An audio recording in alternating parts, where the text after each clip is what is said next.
வணக்கம் சொந்தங்களே, அன்னேஸ் கிச்சனிலிருந்து உங்கள் அம்மா சசிரேகா சுந்தர்.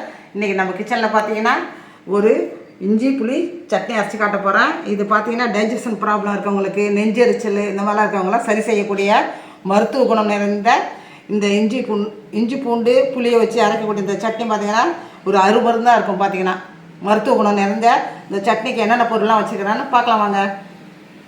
2 டேபிள் ஸ்பூன் பார்த்தீங்கன்னாக்கா துருவிய தேங்காய் துருவல், அதே மாதிரி 2 டேபிள் ஸ்பூன் பார்த்தீங்கன்னா இஞ்சி கட் பண்ணி வச்சுருக்கேன், 6 காஞ்ச மிளகா, ஒரு 6 பூண்டு பல், திட்டமாக பார்த்தீங்கன்னா கொஞ்சமாக புளி, கல் உப்பு, கொஞ்சம் வெல்லம் சேர்க்கும் போது தான் இந்த ருசியே தனியாக இருக்கும். பார்த்தீங்கன்னாக்கா டேஸ்ட் அருமையாக இருக்கும். அதே மாதிரி 1.5 டேபிள் ஸ்பூனு கடலைப்பருப்பு, கொஞ்சமாக கருவேப்பிலை, தாளிக்கிறதுக்கு கடுகு உளுத்த பருப்பு, காஞ்ச மிளகா, கருவேப்பிலை. இதை நம்ம எப்படி செய்யுதுன்னு பார்க்கலாம் வாங்க. அடுப்பத்தை வச்சாச்சு, அது மேலே நம்ம பாத்திரம் வச்சுட்டோம். அதில் பார்த்தீங்கன்னா 1 ஸ்பூன் எண்ணெய் ஊற்றியாச்சு.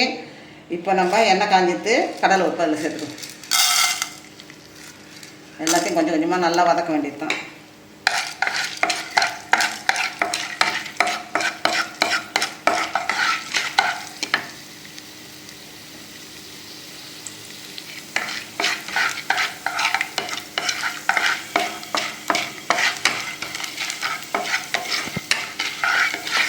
ரொம்ப உடம்புக்கு ஆரோக்கியமானது. எல்லோரும் பார்த்தீங்கன்னாக்கா இதை நம்ம சாப்பாட்டில் கூட போட்டு பிசைஞ்சு சாப்பிடலாம். நம்ம இதை கட்டியாக நம்ம அரைச்சி இதை நம்ம சாப்பாட்டில் கூட பார்த்தீங்கன்னாக்கா போட்டு பிசைஞ்சு சாப்பிடலாம். இது கூட பார்த்தீங்கன்னா காஞ்ச மிளகா, பூண்டு பல், கருவேப்பிலை, இந்த இஞ்சி தேங்காய் எல்லாத்தையும் ஆட் பண்ணிக்கலாம்.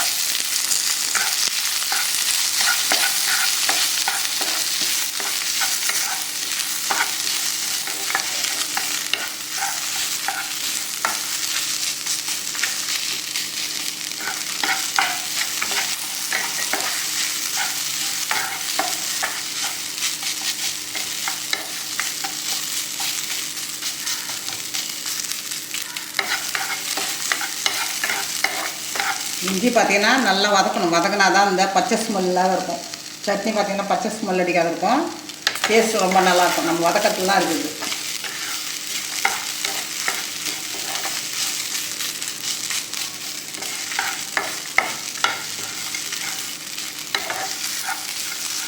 இது வந்து பசியை நல்லா தூண்டும். பார்த்தீங்கன்னா இஞ்சி நம்ம சேர்த்துக்கும் போது நல்லா பசி எடுக்கும். சில பேர் பார்த்தீங்கன்னா பசிக்கலன்னு சொல்லுவாங்க வீட்டில். அந்த மாதிரி சொல்கிறவங்களுக்குலாம் பார்த்தீங்கன்னா இது அடிக்கடி செஞ்சு கொடுத்தீங்கன்னாக்கா நல்லா பசியை தூண்டக்கூடிய ஒரு அருமருந்து. இந்த இஞ்சி சட்னி பார்த்திங்கன்னா ரொம்ப நல்லது உடம்பு.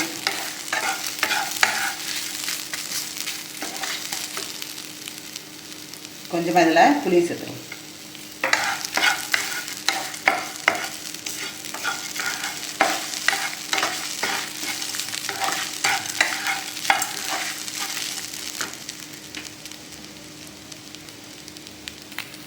இப்போ எல்லாத்தையும் பார்த்தீங்கன்னா நல்லா வதக்கிட்டோம். இப்போ கேஸ் ஆஃப் பண்ணி நல்லா ஆற வச்சு மிக்சியில் போட்டு எடுத்துக்க வேண்டியது தான். நல்லா ஆறிடுச்சு எல்லாமே. பார்த்தீங்கன்னா அது கூட நம்ம உப்பு ஆட் பண்ணிக்குவோம், கொஞ்சமாக வெல்லம் சேர்த்துக்குவோம். சேர்த்து அரைக்கும் போது டேஸ்ட்டு சூப்பராக இருக்கும். பார்த்தீங்கன்னா மிக்சியில் பார்த்தீங்கன்னா அரைச்சி எடுத்துன்னு வந்துட்டோம். இதை நம்ம வேறு ஒரு பாத்திரத்துக்கு மாற்றிக்கலாம்.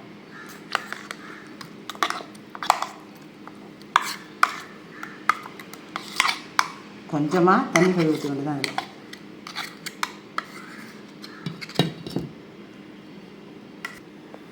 இதில் பார்த்தீங்கன்னா கொஞ்சமாக தண்ணி கழுவி ஊற்றிக்கலாம்.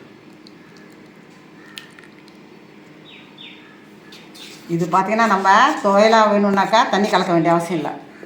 இதை நம்ம தோசைக்கோ இட்லிக்கோ தொட்டு சாப்பிட்ற விட்டு சட்னியாக நம்ம தண்ணி கலந்து வச்சுருக்கோம். இது கொஞ்சம் தாளிப்பு ஒன்று போட்டு வேண்டியதான். அடுப்பத்தை வச்சாச்சு. அதே மாதிரி நம்ம தாளிக்கிற கண்ணி வச்சுட்டோம். கொஞ்சமாக எண்ணெய் வச்சுக்கலாம் தாளிக்கிறதுக்கு. கொஞ்சம்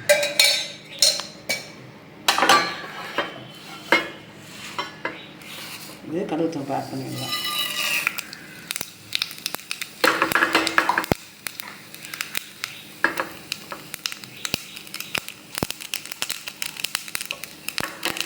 இதில் பார்த்தீங்கன்னா காஞ்ச மிளகாய், கருவேப்பிலை ஆட் பண்ணிக்கலாம்.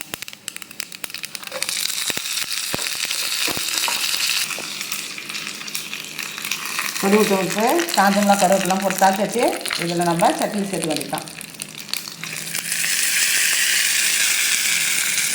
நம்ம அன்னைஸ் கிச்சனில் பார்த்தீங்கன்னா இன்றைக்கி இஞ்சி புளி சட்னி தான் ரெடி பண்ணி வச்சுருக்கேன். இது ரொம்ப ரொம்ப ஆரோக்கியமான சட்னி. இதுக்கு மெயின் டிஷ்ஷாக பார்த்தீங்கன்னா தோசை செஞ்சு வச்சுருக்கேன். நீங்கள் தோசை இட்லி எதுக்கு வேணால் தொட்டு சாப்பிட்லாம். அதே சமயம் தண்ணி கலக்காத நீங்கள் அப்படியே கட்டியாக அரைச்சிங்கன்னா சாதத்தில் போட்டு கொஞ்சமாக நல்லெண்ணெய் சேர்த்து கூட நீங்கள் பிசைஞ்சு சாப்பிட்டீங்கன்னா அப்படியே கப்ப கப்ப கப்பா நல்லா பசி எடுக்கும். பார்த்தீங்கன்னா இந்த இஞ்சி ரொம்ப சாப்பிடாதவங்க கூட நல்லா சாப்பிட்டாங்க. பார்த்தீங்கன்னாக்கா ஐயோ சாப்பிட்லையா நீங்கள் நினச்சின்னு வருத்தப்படுறவங்க கூட பார்த்தீங்கன்னா உங்கள் ஃபேமிலியில் நல்லா சாப்பிட்டாங்க. அதனால் இந்த இஞ்சி புளி சட்னியை பார்த்தீங்கன்னா நீங்கள் அடிக்கடி செஞ்சு வீட்டில் இருக்கவங்களுக்குலாம் கொடுங்க. சாப்பிட்டு எல்லோரும் ஆரோக்கியமாக இருங்க. லைக் பண்ணுங்கள், ஷேர் பண்ணுங்கள், கமெண்ட் பண்ணுங்கள். மறக்காமல் என்னுடைய அன்னைஸ் கிச்சனுக்கு சப்ஸ்கிரைப் பண்ணுங்கள். தேங்க்யூ.